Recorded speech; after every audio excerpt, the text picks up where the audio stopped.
Ito yung ginawa ko ngayon na coat ng lalaki. Tuxedo. So, ayan. Diyan ko lang nilagay sa mannequin. Ayan.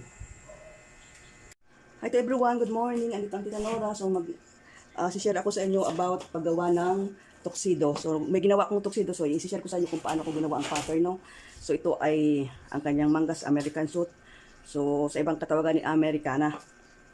So, kailangan natin ng sukat. Ang sukat niya ay shoulder, ang chest, waist, back length, sleeve length, neck, length ng iyong gagawin na blazer, katapos ang hips niya. So, start na tayo, no? So, gagawa tayo ng rectangle. So, ang rectangle, ang lapad nito ay 1/2 ng iyong chest plus 3.5 inches. So, magtataka kayo, di magiging 7 inches na ang kanyang allowance, pero yan po ay makukuha sa mga carb na yan. So, bali, ang kanya lang, magiging allowance ay, or is ay 3.5. So, ang lapad niyan ay 1/2 ng chest plus 3.5 inches. So, ito naman kanyang haba, ito ay haba ng coat or blazer. Means blazer, ito ay pandalaki ha, hindi ito pang babae, pandalaki ito. So, ito yung lapad, ito yung haba. Dito, sa sulok na ito, susukat tayo ng pababa ng 10.5 inches. Dahil ang ating gagawin ay ito, medium. So, naglalaro ang sukat para makuha mong armhole dip ay naglalaro sa 10 hanggang 11 inches pag pandalaki. So, pag pambabae, nasa 9 or hanggang 10. So, tayo 10 lang tayo dahil ito ay medium. So, sukat tayo ng 10. Yan.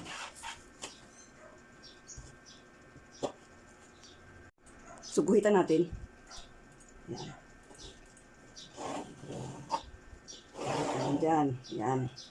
And then, mula dito, sukat tayo ng length ng inyong, ayan, ayan na ang length, 29. And then, sunod natin gagawin ay ang length ng back length. So, ang back length natin ay 19 and 1/4.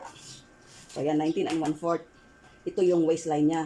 So, kailangan meron kayong sukat ng back length or figure. So, dito na tayo sa neck. So, dito tayo sa neck. Ang neck, ang 10% ng iyong body, yung chest, yun ang kanyang neck. Yung neck opening niya ay 10% ng chest circumference. So, ito ay 39. So, ang kanyang neck opening ay 3 and 7/8.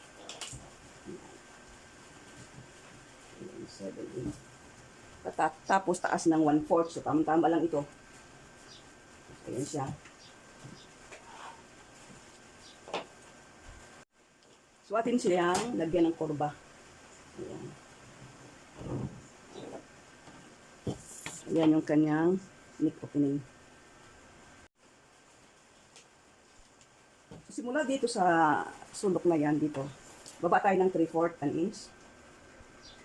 3/4 an inch. Hindi buhit.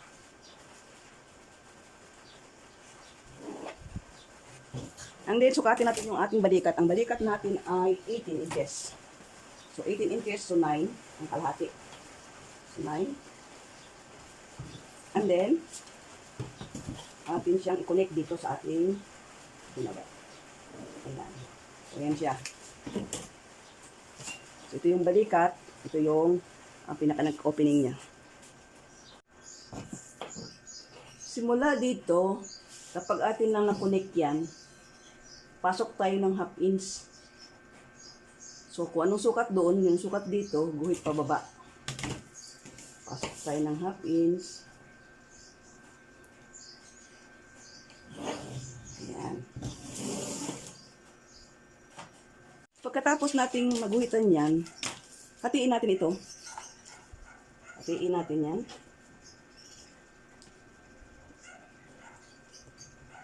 So, yun ang kalahati niya. Lumabas tayo ng 1 and 1/4.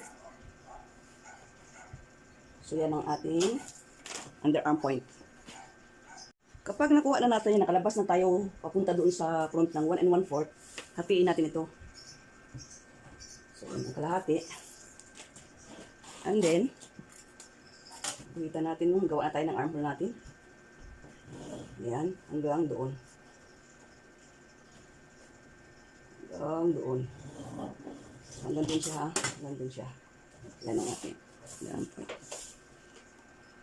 Pagkatapos, bawas tayo dito sa baywang ng 1 inch. Ayan, 1 inch sa baywang. Hanggang dito sa baba.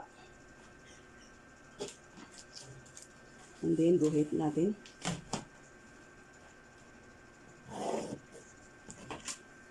Pagkatapos, kunin natin ang kalahati nito.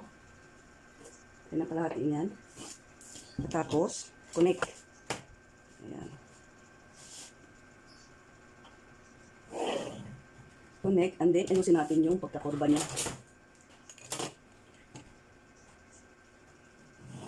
Ayan. Ayan yung likod. Itong guhit na ito, diretso natin na dito. At tapos dito sa baywang, bawas tayo ng 5/8. Ayan, 5/8. And then, i-connect natin mula dito. Ito, at saka yan. So, gamitin natin ito. Ayan. Kailangan ito po, dumaan dyan sa 3 points na yan. So, yan siya.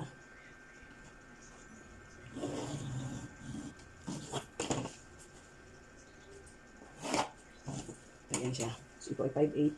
So, makikita natin doon ang maumbok doon.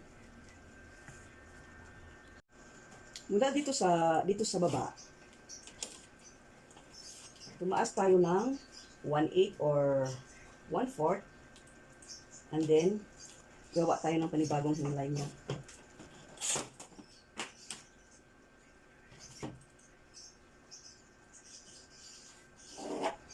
Yan, may bago siyang himline. And then, yan, guhit natin pababa. Pareho ang sukat. Yan ang pinaka-guide natin para sa side. Mula doon, ayan. Yan siya. Mula dito, babawas ka ng 5/8 ulit. Babawas tayo ng 5/8. Ayan. And then guhit ulit tayo. Ganyan. So, mapapansin nyo, ang mas makuan ay doon sa itaas ng baywang. So, nandoon ang siya. So, ang ating gagawin.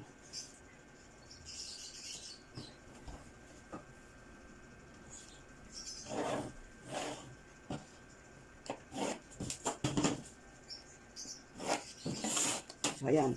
So, ito na yung para sa side. So, dito, kapag atin niyang pinagkagni siya, tumitilos yan, nagiging point din siya sa pangit. So, bawas tayo dito ng mga 3/8. Ayan, 3/8. Ayan.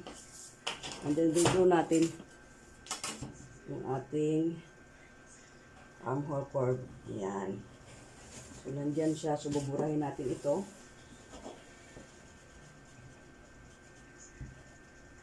Pag nag-meet sila, hindi siya matilos.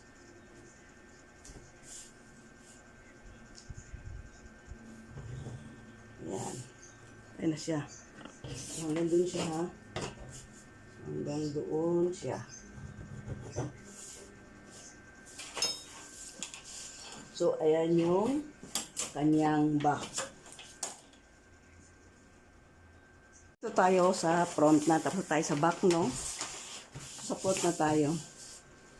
Sa front, mula sa baywang, sukat ka ng 2 inches. And then, mag-add ka ng para sa botones na 3/4. Ayan, 3/4.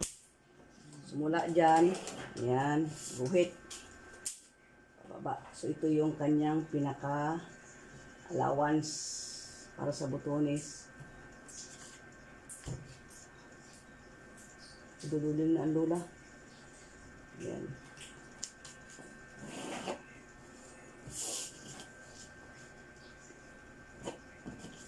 And then simula dyan, guhit ka na ng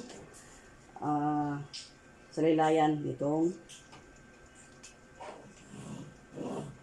yan. Yan na yung laylayan niya. So, ito yung sa buttons niya. So, dito ka naman magmumula yung tupi ng iyong collar. So, ayan siya.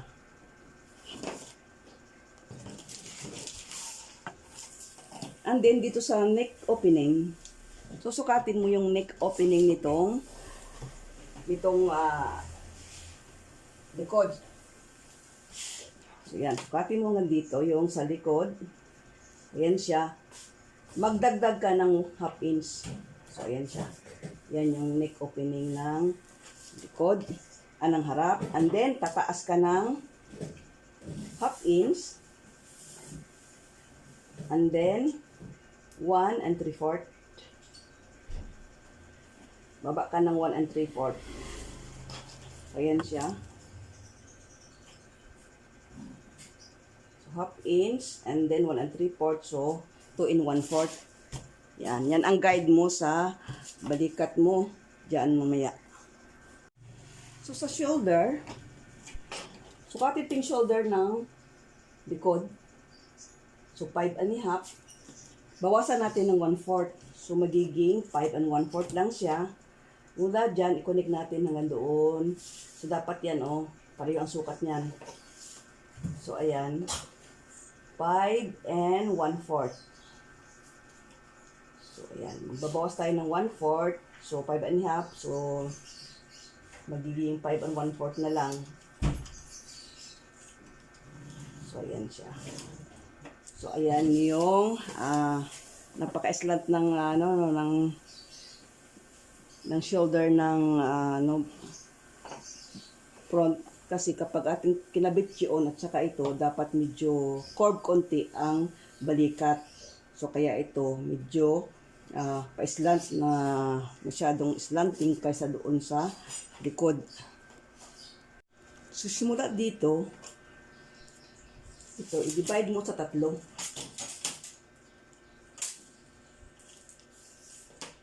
I-divide sa 3 yan.